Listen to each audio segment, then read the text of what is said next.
তো hey guys, কি খবর সবার? নতুন আরো একটি ধামাকা নিয়ে আজকে চলে এলাম আবার। আগে একটা সময় ছিল যখন কন্টেন্ট ক্রিয়েটর ছিল কম এবং অডিয়েন্স ছিল অনেক বেশি, আর বর্তমানে আমরা এমন একটা সময় এসেছি যে সময় ভিউয়ার্সের চাইতে কন্টেন্ট ক্রিয়েটর বেশি। আর এই সময়ে এসে অনলাইন থেকে ইনকাম করা, অর্থাৎ ইউটিউব থেকে ইনকাম করা এত সহজ না। কিন্তু অনলাইন থেকে ইনকাম করতে এবং অনলাইনে একজন কন্টেন্ট ক্রিয়েটর হতে তো অনেকজনেই চাই। তাই কন্টেন্ট ক্রিয়েটর হওয়ার জন্য অনেকজনে অনেক ক্যাটাগরি নিয়ে কাজ করে। আর এদের মধ্যে কিছু লোক আছে যারা রোস্টিং ক্যাটাগরি নিয়ে কাজ করে। এদের রোস্টার হওয়ার মতো কোনো যোগ্যতাই নেই, তাও ওরা কি করবে, যেহেতু রোস্টিং ক্যাটাগরি নিয়ে কাজ করতেছে তাই অবশেষে এরা চাটা রোস্টার হয়ে যায়। এখন আবার অনেকেই বলতে পারেন যে ভাই এটা কেমন রোস্টার, চাটা রোস্টার আবার কি ধরনের? ভাই সমস্যা নেই, চাটা রোস্টার কেমনে হয় এটাও আমি একটু পরেই বুঝিয়ে দিচ্ছি। তো গাইস, বর্তমানে ভিউ পাওয়ার সবচেয়ে সহজ উপায় হচ্ছে ওমর অন ফায়ারকে নিয়ে ভিডিও তৈরি করা। ওমর অন ফায়ারকে নিয়ে দেখবেন কিছুদিন পরে পরে একটা কন্ট্রোভার্সি হয়, আর কন্ট্রোভার্সি মানেই তো ভিউজ আর ভিউজ। যেহেতু ওমর অন ফায়ারকে সাপোর্ট দিয়ে ভিডিও তৈরি করলে ভিউজ আর ভিউজ, আর এই সুযোগটাই নিচ্ছে কিছু চাটা রোস্টার। এদেরকে যদি রোস্টার বলি তাহলে হয়তো রোস্টারদের অপমান হবে।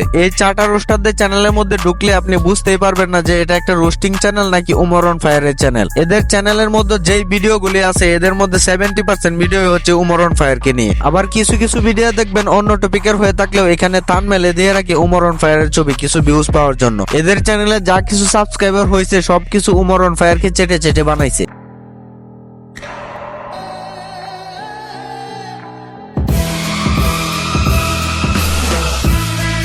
তো গাইস, এখন এখান থেকে তো বোঝা যায় কারা ওমর অন ফায়ারকে নিয়ে ভিউ ব্যবসা শুরু করছে। কিছু কিছু রোস্টার নামের মাদারচুদ যারা আছে এরাই হচ্ছে ওমর অন ফায়ারকে নিয়ে এভাবে ভিউ ব্যবসা শুরু করছে। আর এদের মতো বকচুদ রোস্টারদের কারণে আজকে গেমিং রোস্টারদের উপর এত ব্যাড ইফেক্ট পড়ছে। আমি জানি না আমার এই ভিডিওটা চাটা রোস্টারদের কাছ পর্যন্ত পৌঁছাবে নাকি, যেহেতু আমার চ্যানেলটা ডাউন আছে তাই চ্যানেলে বেশি ভিউজও হয় না। তারপরেও এই চাটা রোস্টারদের উদ্দেশ্য করে আমি কিছু কথা বলতেছি, আশা করি এই কথাগুলি এই চাটা রোস্টারদের কাজে আসবে। শুন ভাই, তোরা কি করবি, তোদের চ্যানেলের নামটা এবং লোগোটা এবং ক্যাটাগরিটা চেঞ্জ করে নিউজ ক্যাটাগরি সবকিছু দিয়ে দিবি, তাহলে দেখবি মানুষ তোদের ভিডিও নিউজ হিসেবে নিতেছে এবং তোরাও ভিউজ পাইতেছস একটা ভালো। তাহলে আর কারো পা চাটতে হবে না তোদের। শালা বকচোদ রোস্টার কোথাকার, তোদের কি লজ্জা লাগে না রে ভাই রোস্টার হয়ে এরকম পা চাটতে? এখনো সময় আছে, বলতেছি তোরা ভালো হয়ে যায়, এরকম চাটাচাটি বাদ দিয়ে সত্যের পথে ভিডিও বানা, তাহলে দেখবি ভালো একটা ভিউজ পাবি। তো গাইস, আমি জানি না আমার ভিডিওটা কেমন হয়েছে, যদি ভিডিওটা ভালো হয়ে থাকে তাহলে একটু কমেন্ট করে কষ্ট করে জানিয়ে দিবেন।